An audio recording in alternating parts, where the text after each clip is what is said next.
Let me tell you something that changed the way I look at money forever. Two families can make the same income, live on the same block, go to the same church, wear the same brands, drive the same kind of car, and still end up in two completely different places. One family is always starting over. The other family keeps getting stronger every generation. And from the outside, you might not even be able to tell who's really winning. Because one of the biggest secrets about wealth is this: real wealth does not always look rich. A lot of times, it looks quiet. It looks disciplined. It looks a little boring. It looks like sacrifice. It looks like planning.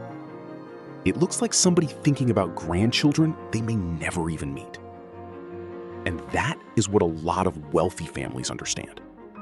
Not just rich people, not people showing off, not people trying to impress strangers. I'm talking about families who understand how money is supposed to move, how it's supposed to be protected, and how it's supposed to outlive you.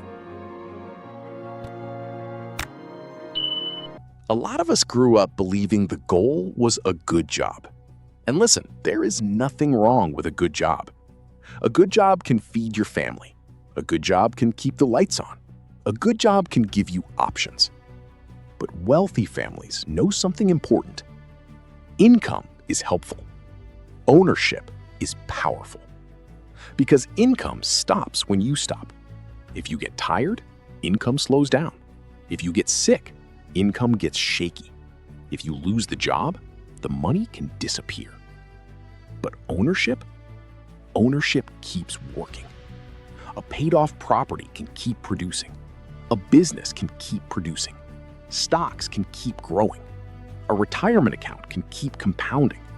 A piece of land can keep appreciating. A system can keep paying long after your energy is gone. That's the difference. A lot of everyday people are trying to survive off effort alone. Wealthy families build things that keep producing even when nobody in the family is clocking in that day. That's why some families think differently about money. When extra money comes in, they don't just ask, what do we want to buy? They ask, what can we own? What can this money become? How do we turn this into an asset instead of a memory? And that right there changes everything. Because if every extra dollar becomes food, clothes, rims, vacations, upgrades, image, and applause, then the money dies with the moment. But if some of that money becomes ownership, then the money stops building a future. Part 2. They care more about what stays than what shows. This is one of the hardest lessons for a lot of people to hear. We live in a world that rewards looking successful. You can get praised for the car, praised for the outfit, praised for the house you can barely afford, praised for the lifestyle that's actually stressing you out behind closed doors. And a lot of people end up buying things to feel safe, respected, seen, or validated. Especially if you grew up with lack. Especially if you grew up being overlooked. Especially if you know what it feels like to have people judge you before you even open your mouth. So I understand why appearance can feel emotional. But wealthy families understand a truth that can save your life financially. Looking rich and being wealthy are not the same thing. Some people are wearing their whole net worth. Some people are driving their emergency fund. Some people are living in their stress. And then there are people who look regular, but own property, have life insurance, have investment accounts, have a business, have money set aside, have a will, have a plan. One lifestyle gets attention. The other builds legacy.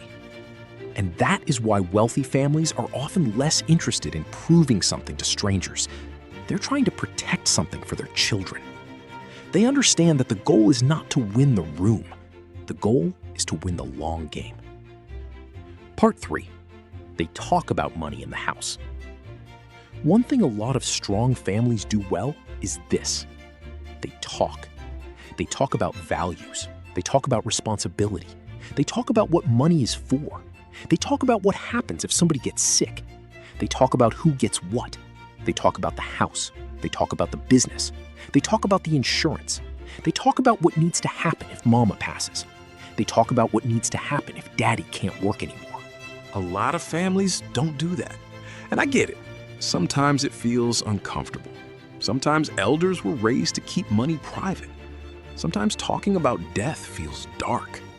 Sometimes the family is already dealing with pain, tension, or pride. But silence is expensive. Very expensive. Because when there's no conversation, confusion shows up. Arguments show up. Bad assumptions show up. The state gets involved. Property gets tangled up. Money disappears in fees, delays, conflict, and bad decisions. That's part of why so much wealth gets lost. Not always because there wasn't money, sometimes because there wasn't a plan. Research from the Urban Institute has found that many Black homeowners, especially older ones, are less likely to have a will or trust in place, which leaves homes and family assets vulnerable to confusion and loss when someone passes. And that matters, because for many Black families, the home is one of the biggest things we have to pass down. Wealthy families know this. That's why they normalize money conversations. Not to be cold, not to be obsessed, but to make sure love does not die in chaos. Part 4. They think in generations, not just paycheck. A lot of people make money decisions based on how they feel this week. Wealthy families make money decisions based on who they want the family to become. That is a totally different mindset. When you think paycheck to paycheck, money is about relief. Can I breathe this month? Can I catch up? Can I finally treat myself? When you think in generations, money becomes a baton. You start asking, how do I make this easier for the next person? How do I keep my children from starting at zero? How do I make sure the next generation has options I never had? That doesn't mean you become perfect overnight. It just means you stop seeing money as something that ends with you. You start seeing yourself as a bridge. And once a person starts thinking like that, the whole financial strategy changes. Now life insurance matters differently. Now investing matters differently. Now debt matters differently. Now estate planning matters differently. Now teaching children matters differently. Because the question is no longer, how can I enjoy this right now? The question becomes, how can I enjoy life and still leave something behind? That's wisdom. That's maturity. That's how families change. Part 5. They teach the children early. Wealthy families know that money habits do not start at 35. They start when a child is watching. Watching how grown-ups spend. Watching how grown-ups panic. Watching how grown-ups talk about rich people. Watching how grown-ups react to bills. Watching whether money is used like a tool or like therapy. A lot of people say they want to leave their children wealth. That's beautiful. But here's the deeper truth. If you leave money to a child without leaving wisdom, structure, and discipline, you are not leaving wealth. You are leaving a test. And many people fail tests they were never prepared for. Wealthy families teach early. They teach that money has jobs. They teach delayed gratification. They teach saving. They teach giving. They teach investing. They teach ownership. They teach that every dollar should have direction. Some families give toys for every occasion. Some families give lessons. Some families celebrate a birthday with a shopping spree. Other families use that same moment to open a savings account, start an investment account, or teach a child what ownership means. That does not mean childhood has to be joyless. It means joy and education can live in the same house. And when children grow up understanding money early, they don't have to spend half their adult life unlearning financial chaos. Part 6. They protect the home base. Let's talk about something practical. For many Black families, the house is not just a house. It is stability. It is dignity. It is the one thing Grandma fought to keep. It is what Mama prayed over. It is the thing that made the family feel like they finally had something that was theirs. That's why protecting the home matters so much. And yet, Black home ownership still trails white home ownership by a wide margin nationally, which means fewer families have a property asset to pass down in the first place. So when a family does get that house, it should be protected like it matters. Wealthy families know that. They make sure names are right. They make sure paperwork is right. They make sure beneficiaries are right. They make sure insurance is right. They make sure there is a legal plan. They make sure one unexpected event doesn't wipe out 20 or 30 years of sacrifice. Because they understand something simple. An asset is not really an asset if it falls apart the second life gets hard. So they don't just focus on acquiring wealth, they focus on securing it. Part 7.